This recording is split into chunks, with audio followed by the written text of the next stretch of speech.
PM Sri AD Nogor English Medium School Ketal Building Fiogirmani tai holongthai khaimani panda songsajakha noksa mungoi kaisa nok ketal no fiogirkha tai 240 ta school no virtual ni bisiti classroom fiogirkha মন্ত্রকরা doctor Manik Saha লগিয়ে তখন mayor Dipak Majumdar তাই জুদা নাইখুনি officer 65%।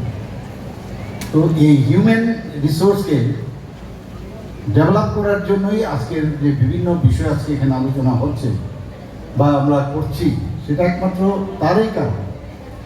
আজকে এখানে এই যে পাঁচটি বিদ্যালয়ের জন্য আমরা যে ইনফ্রাস্ট্রাকচার ডেভেলপমেন্ট করার জন্য প্রায় 29 কোটি 12 লক্ষ টাকা ব্যয় করার আমরা সিদ্ধান্ত নিয়েছি এবং পাঁচটি যে গুরুত্বপূর্ণ বিদ্যালয় তার নতুন ভবন নির্মাণের যে প্রকল্প সেগুলো এখানে তো ফিজিক্যালি একটা করেছি, বাকিগুলো সেইভাবেই শিলান্যাস আজকে হয়েছে।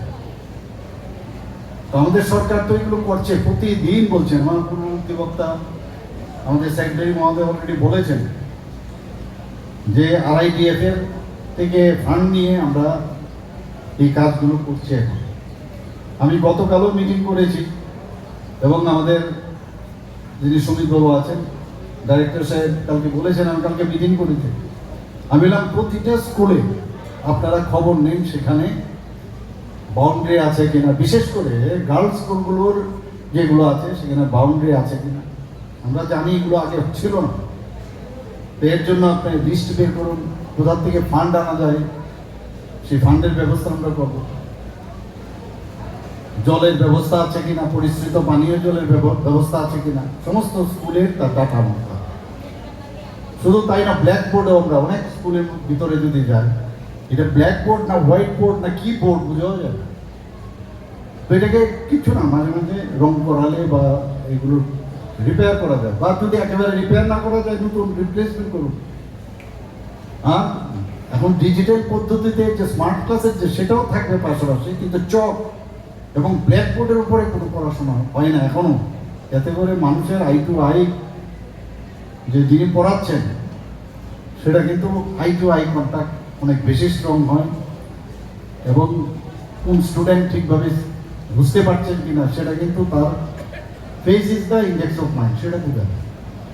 তো এর জন্য আমি বলেছি, আপনারা গত 2 দিন আগে আপনারা জানেন ওয়েস্ট বেঙ্গলে কলকাতায় একটা স্কুলে, খুব নামি স্কুল, এর ফি অন্যরকম, প্রাইভেট স্কুল, ভর্তি হওয়াই মুশকিল।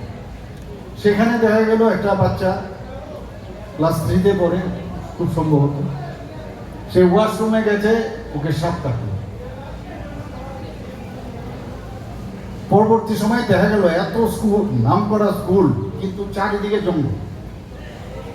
আগের থেকে যে জঙ্গল পরিষ্কার রাখা, পরিষ্কার পরিচ্ছন্নতা রাখা, বা যাতে সাপ না আসতে পারে, কার্বলিক অ্যাসিড এইসব আমরা তো দেই, এগুলো রাখা, এইসব ব্যবস্থা রাখা এখন করছে হওয়ার পর।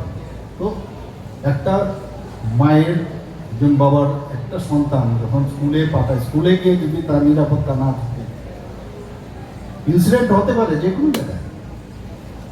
তো এর জন্যই নজর রাখা খুব প্রয়োজন। আমাদের এখানে সেই বিষয়ে কালকে অনেকক্ষণ দীর্ঘক্ষণ আলোচনা হয়েছে।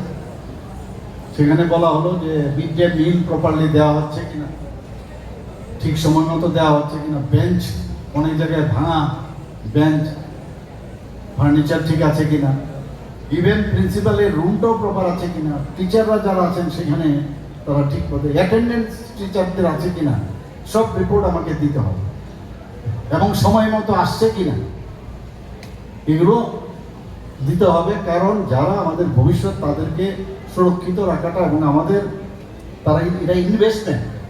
এই যে আজকে আমরা এই এত টাকা আমরা খরচ করলাম, সেটা কিন্তু একটা ইনভেস্টমেন্ট। এখানে আমরা বলি যে মানি বিগেটস মানি, কিন্তু আমরা বলবো যে এই যে মানি বিগেটস ট্যালেন্ট, আমাদের আগামী দিনের ভবিষ্যৎ যারা আছেন তাদেরকে আমরা এই যখন এই ধরনের ইনফ্রাস্ট্রাকচার সুযোগ আমরা দেব, তাহলে কিন্তু তারও ভবিষ্যতে সেই প্রপার তাদের যে চিন্তাধারা সেটা কিন্তু প্রকট হয়ে আসবে।